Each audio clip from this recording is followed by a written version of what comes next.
Hi everyone, this is Laura Campagna, the Wednesday Witch, and I'm here with your tarot forecast for Aries season. Woohoo! We made it. It is now officially spring in the Northern Hemisphere, and I don't know about you, but it feels so good to have the flamethrower of Mars come in and just eradicate winter. Goodbye.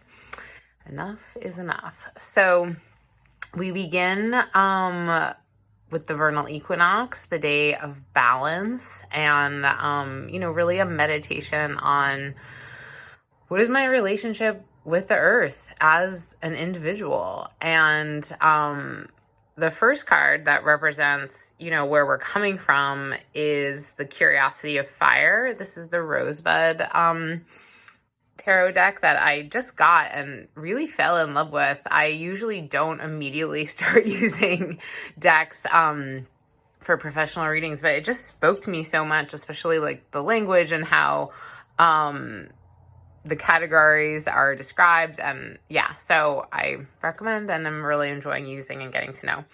So Curiosity of Fire is traditionally Page of Wands.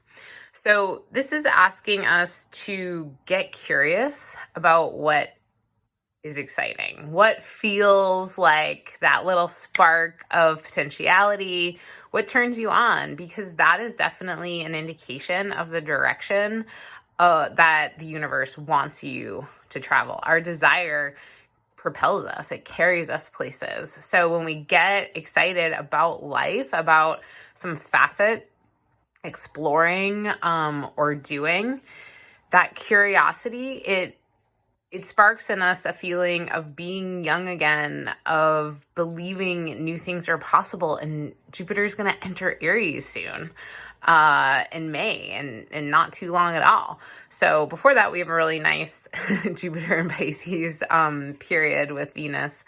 But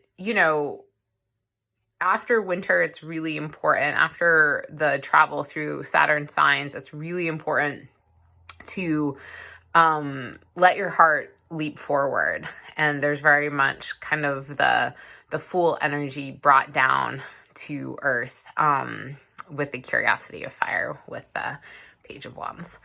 So where we are right now is the Ace of Pentacles or Earth.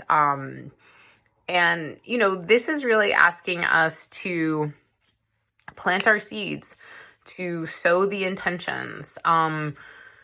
If you follow the kind of pagan Wiccan practices of setting intentions at the winter solstice that you want to grow all throughout the winter, that's more of an internal process. That's more of like, okay, this is gestating in the heart, in the belly. And now we have to take that next step of beginning to share it with the world. So we're leaping forward in curiosity and excitement and enthusiasm and joy in Aries season.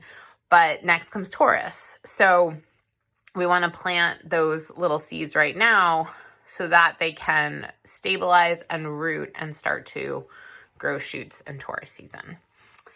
Our challenge, this is a good one, is the sovereignty of air. Yes, it is. Also known as the King of Swords. Okay, I don't know about you all, but the influence of Neptune on Mercury and Jupiter, because they are both in Pisces, and Mercury is our mind, communications, analysis, speech, and Jupiter is just kind of big picture philosophy and hopes and dreams and culture.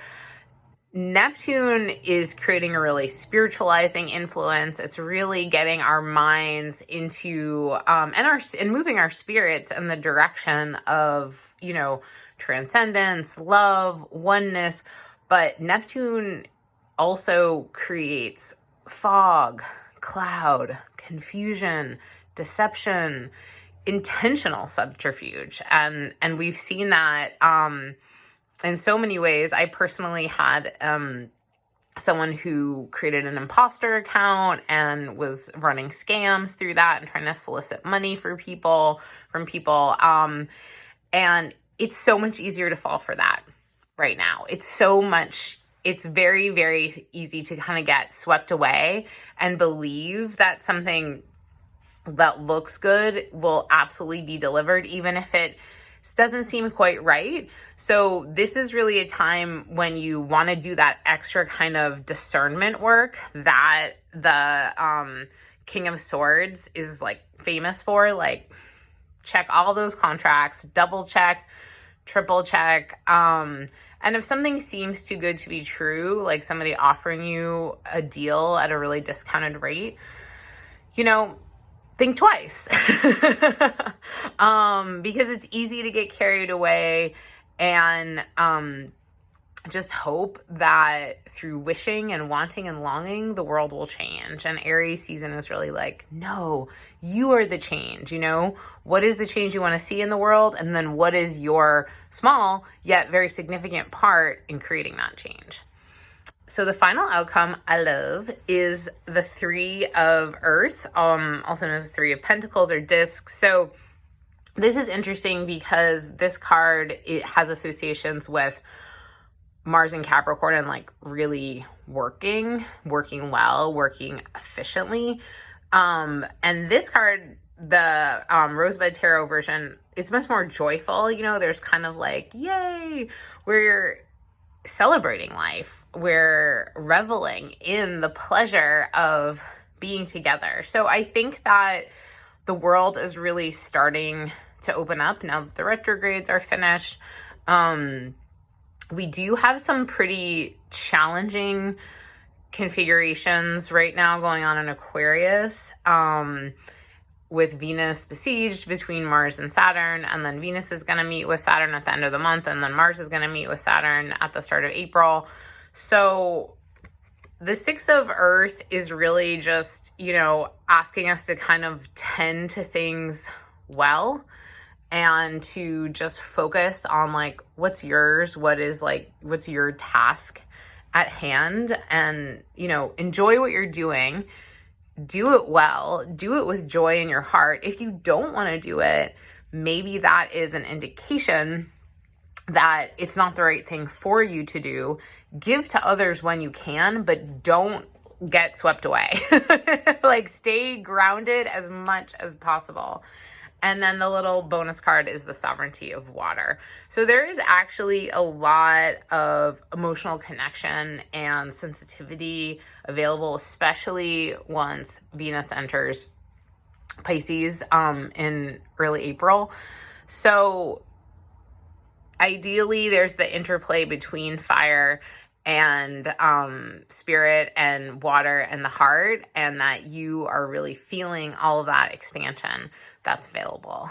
And if you would like to learn more, you can visit my website where I have readings and healings available. I have some really fabulous classes coming up, and you can sign up for my newsletter or my Patreon where I write about these extensively. So LauraCampagnaAstrology.com, and I hope you all have such a beautiful Aries season.